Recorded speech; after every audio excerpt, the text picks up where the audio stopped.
গাজায় যুদ্ধবিরতি কার্যকরের খবর পেয়ে বাড়ি ফিরতে শুরু করেছেন বাস্তুচ্যুত ফিলিস্তিনিরা। প্রায় ৩ ঘন্টা বিলম্বের পর গাজায় কার্যকর হল বহু প্রতীক্ষিত যুদ্ধবিরতি। আজ রোববার আল জাজিরার প্রতিবেদনে এ তথ্য জানানো হয়েছে।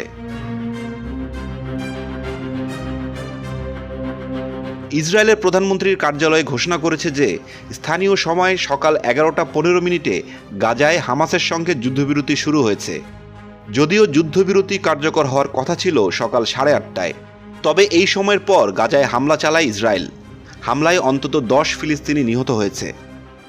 ফিলিস্তিনের সরকারি মিডিয়া অফিস থেকে জানানো হয়েছে, বর্তমানে গাজার নিরাপত্তায় হাজারো ফিলিস্তিনি পুলিশ মোতায়েন করা হয়েছে। এর আগে গাজায় যুদ্ধবিরতি কার্যকরের জন্য প্রথম দিনে মুক্তি পেতে যাওয়া 3 ইসরায়েলি জিম্মির নাম প্রকাশ করেছে হামাস।